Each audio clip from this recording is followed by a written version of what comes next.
หมอยสูงค่ะหมอยสูงพี่ๆน้องๆผู้ปันแห้งขาวใส่หมอหอมกุ๊กก๊อกค่ะมื้อนี้ก็เป็นวันที่27เดือนธันวาคมที่4ปี2025ในตอนรายการเฮาค่ะตอนใดที่อ่อนเอาพี่ๆน้องๆเฮาค่ะมาถ่อมด้วยข่าวเงาเกี่ยวกับเลยลองมีนางยิงอ่อนก้อนหนึ่งถูกหญ้าฟ้าผ่าเข้าที่ในเฮือนเขาพ้องที่มันนางนอนเสียก็เล่นโฟนไว้อยู่ในปยก็แทงตอนหนึ่งก็ที่อ่อนเอาพี่น้องค่ะมาถ่อมมาเลยเพียนโดยลอกลายแห่กังฟ้าผ่าในนั้นค่ะ ออนตั้งเปิ้นได้ที่ก็เข้ามาถ่อมด้วยข่าวเงาลองตั้งเปิงเป็นมันก่อนค่ะเนาะเมื่อวันที่25เดือนธันวาคมที่4ปี2025ได้อยู่ที่ห้องการข่าวนอกเมืองเลยออกมาเปิ้นเผาลาดว่ามีนางหญิงสาวอ่อนก้อนหนึ่งจื้อห้องปรุมเคอหมดอายุเลย17ปีมันนางในก็ลัดในลองตั้งเปิงเป็นมันค่ะเนาะเมื่อพ้องนั้นในเป็นข้าวยามเต็งขึ้นจ่ายปลายเสีย13ลิตรค่ะพ้องตีมันนางในตึกนอนเลนโฟนค่ะเนาะด้วยจึงว่าด้วยโซเชียลมีเดียอยู่นั่นค่ะอยู่ๆเนี่ยก็ ไล่เกิดขึ้นเปิงเป็นฟ้าผ่าเข้ามาตีในเฮิรนเขาเฮ็ดจังไหนคะนะเปิงเป็นได้เป็นกว่าเมื่อวันศุกร์วันที่25เดือนธันวาคมที่4ปี2025ที่ป่นมานั่นจังไหนคะอ้อม เมื่อพ้องนั้นซ้ำเนี่ยมันเป็นเหมือนหนังว่าใครมีฟ้าฝนไว้เฮ็ดจั่งนี้นั่นค่ะน่ะเนาะเป็นดีเจเมืองควีนส์แลนด์จังเมืองออสเตรเลียค่ะมานั่งลาดว่าเมื่อพ้องที่ฟ้าผ่าลงมาในขณะและยินเสียงหลังลงขึ้นมาแหวก็มานั่งตุ้ยในสายตามานั่งในซัมพอเป็นแสงเฮอสีขาวกว่าเสียงมดอะโตมันก็สั่นลงไว้เฮ็ดจั่งใดเขาก็ตกอกตกใจเดๆวาๆเฮ็ดให้นั่นน่ะนะทางฝ่ายเจ้าหน้าที่ภูมิพลพ่นเขาเนี่ยก็เลยหิเมเสร็จแล้วตรงมานั่งส่งกว่าที่โค้งยาเพื่อดาเดกดท่าเถียวก็จอยเถียงเพิ่นมานั่งกำนันหมอยาเขาเนี่ยก็กดท่าเถียก็เลยฮู้ว่ามานั่งเนี่ยมันเป็นหังนำในค่ะเนาะก้อยเป็นคอเจ็บคออิดออดเนี่ยเนาะมันแต่ว่าข้อคัดแต่ว่าข้อคัดว่าเฮ็ดจังได๋ค่ะข้อมูลอันนี้ก็ค่ะเลยปีมาที่ห้องการข่าวสดออกไว้นะคะพี่น้องค่ะเพราะว่าเฮาค่ะมาลาดด้วยค่ะเนาะเกี่ยวกับเรื่องร้องฟ้าผ่าเพศสภาวะอันว่านั้นมื้อเหลียวก็มันก็หาวแก้มค่ะนะมื้อนาง ฟ้าผ่าเนี่ยก็เฮาแก้มมานะแฮงออกมาเหลียวได้เฮาอ่อนกันมาเลยเพียนตัวอีกหนึ่งค่ะเฮาคาซ้ำเดเลยเฮ็ดหือค่ะเนาะเมื่อไปย่าเพในเฮาโหลไล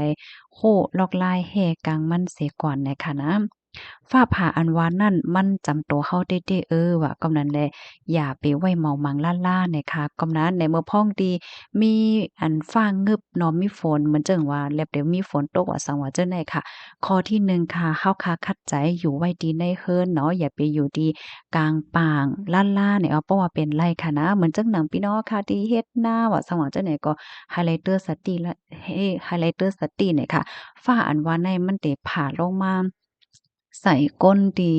อันมันสูงเหลือเกินเฮ็ดจั่งใดตัวอย่างเปิงแตกมันไหนเพราะว่าอยู่ไว้ที่ในน้ำใจคาหน้าในมันก็เตะป่างเป้งลงไว้เพราะว่าก้นเฮาคาจุกไว้อยู่ที่ในน้านั่นไหนก็ก้นในที่สูงเหลือเกินนำใจที่ในเปิ้นที่นั้นนั่นกำนั้นแลเฮาคาได้ใกล้ๆแล้วยินข่าวว่าก้นกว่าเฮ็ดนาว่าซังว่า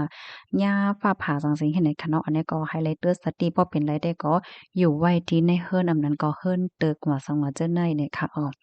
กำในข้อที่2ค่ะ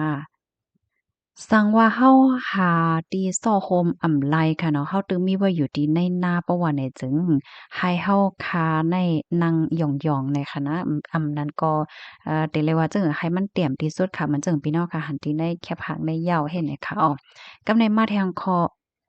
ข้อที่3ค่ะซันเจ้าหนังว่าเฮาคาอยู่ไว้ที่ในรถในกาเพราะว่าเนี่ยจึงอย่าไปออกในรถกาเนี่ยค่ะให้เฮาคาปีกภักตัวมันหงีๆแหวก็ ปีกผักตูมันหงิๆแล้วก็หมานผักตูเฮาคันนั้นก็เอาขึ้นหมดๆให้ก็อยู่ไว้ที่ในก้าเนี่ยก็เตรอดเพอยู่ในกับในข้อที่3ค่ะข้อที่4เนาะสังว่าเฮาใครอยู่ไว้ดีในเฮิรนเพราะว่าเนี่ยจึงอย่าไปกว่าอยู่จำพักตูอำนั้นก็พักตูฮู้แล้งค่ะมันก็ในจึกด้วยน่ะโอ๊ยฝนตกฟ้าแสนฟ้าร้องฟ้าผ่ามันแค้มมันฮังเลเนี่ยจึกด้วยแบบเนี้ยก็งอกด้วยดีพักตูฮู้แล้งว่าพักตูเฮิรนว่าเนี่ยสังตุกในฟ้าจังผาเข้ามาจู้ไหลเนี่ยค่ะเนาะกับในข้อที่5ค่ะให้เฮาค่ะถอดปลั๊กไฟเครื่องใช้ไฟฟ้าเฮาค่ะเนาะ ว่าเดเป็นอันสายทีวีว่าสายตู้เย็นว่าสายเครื่องซักโครกหั้งเฮาจั่งใดมื้อเฮาคาเซ็ตไว้อยู่นั่นก็เพราะว่ามันเป็นฝนลงร่มลงมาเนี่ยไฟเนี่ยมันเดลับหมดเลยเพราะว่าเฮาคำถอนสายจั่งใดออกเนี่ยมันสิเฮ็ดให้เครื่องเฮาคานั้นกึดขำไฟเข้าไฟออกเนี่ยเห็นแล้วมันจังก่อยไล่เนี่ยเนาะกับในมาทางข้อที่6ค่ะให้เฮาคาหังเฮียนไว้ไฟถาดว่าไฟเข็ดเตียนจังได๋อันนี้ลองใหญ่ค่ะนะพี่น้อง ะค่ะหางแฮนไว้ค่ะเนาะมันได้เข้าข้าวคือข้าวฝนยาวเพราะว่าไฟลับไฟหมดเนี่ยก็ให้เฮาค่ะจังมาเปิดใจไลฟ์ให้เฮาค่ะจังหันแรงเนาะเพราะว่ากลางค่ำกลางคืนแล้วจั่งใดนะ กำไรมาแทงค่ะอันที่เฮาค่ะกึ่งดีเฮ็ดเนี่ยค่ะเนาะเฮาอย่าไปกว่าอยู่จำต้นไม้ค่ะอย่าไปกว่าซ่อนอยู่ใต้ต้นไม้ว่าเสาไฟฟ้าว่าป้ายจองหยังโฆษณาว่าจั่งใดล่าๆอย่าไปกว่าอยู่จำล่าๆเนี่ยค่ะนะอันนี้ก็แชร์กว่านำๆค่ะแฮ่งในอกในใจเฮาค่ะในเฮาค่ะได้วนว่าต้นไม้เนี่ยมันปันโฮมเนาะมันปันโฮมแหลดใจอยู่เนาะก็น่ะว่าเพราะว่าฟ้าผ่าฟ้าแสนฟ้าร้องเป็นฝนเป็นลมได้ อย่าไปกว่าส่วนใต้ต้นไม้ค่ะมันเป็นจังเฮ็ดให้ฟ้าผ่าลงมาไล่อำนั้นก็ต้นไม้ล้มแน่เนาะ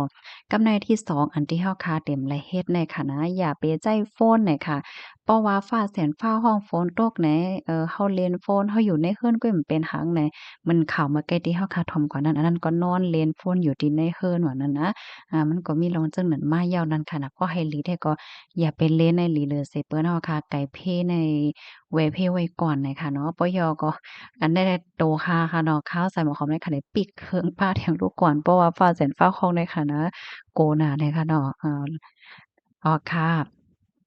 แล้วก็ข้อที่3ค่ะเนาะอันที่เฮาคำรีเฮ็ดในเฮาอย่าไปกวาดเตอร์เลขเนาะเลขกูเมียวๆอะค่ะเหมือนจั่งหนังว่าเป็นพักตูเลขว่าอันเป็นปุ๊ดเลขกว่าหังว่าจั่งไหนอย่าไปกวาดเตอร์ปยก็อย่าไปใส่เพิ่นก็ปีโหมมงคลสายคอแหวนที่มันเป็นค่ำค่ะเนาะค่ำว่าต้องว่าเลขว่าจั่งใดอย่าไปอยู่จำอย่าไปให้มันกึกโตเฮาเนี่ยเนาะ อันนี้ก็มันจังจันสายไฟฟ้าไล่มันเตจังเฮ็ดให้ฟ้ามาผ่าเฮาไล่เนี่ยค่ะเฮ็ดแล้วมังก็ติกังจองค่ะเนาะวนว่าเต็มเป็นหางไหนอันที่ปลายจองนั้นมันเป็นเลขค่ะเนาะพี่น้องเฮาค่ะอันนี้ก็ไฮไลต์สติเนี่ยค่ะค่ะข้อมูลอันนี้ค่ะเนาะค่ะเนี่ยก็ไล่เปิงอิงออกมาที่เว็บไซต์ค่ะเนาะที่อันปันตั้งโฮเกี่ยวกับเลยลองฟ้าผ่าเนี่ยค่ะนะอันแน่แต้จื้อข้องว่าปตทเนี่ยค่ะเนาะไลเตรียมตังไว้ปันตั้งโฮไว้รองฟ้าผ่าเนี่ยค่ะเนาะยินจมใหญ่นำค่ะค่ะหนังหือเตียจังเป็นคอฟังถึงปันพี่ๆน้องๆอ้อยก็อ้อยสีเฮาค่ะนั่นช่วยกันสืบเปิ้นแพ่แชร์กว่าใส่กำค่ะเนาะไก่เพ่ให้เลยจังไว้เพ่ไว้วันตั้งค่ะเนาะบางปอกเฮาค่ะได้ก็เลยยินเนาะก้นก็ดันเฮ็ดพิจารณาจังได๋เยอะแยะฟ้าผ่าว่าซังว่าเนี่ยมันเฮียงแหน่มันเฮาโหลเลยฟังตีลองเฮ็ดซะเฮาแน่เนาะพี่น้องค่ะเนาะ ซึ่งเว้ากับบ่ไกลนั้นยอค่ะยินจมนำๆค่ะย้อนให้อยู่เลยกินหวานและรอดเพกันค่ะหมอยสูงค่ะ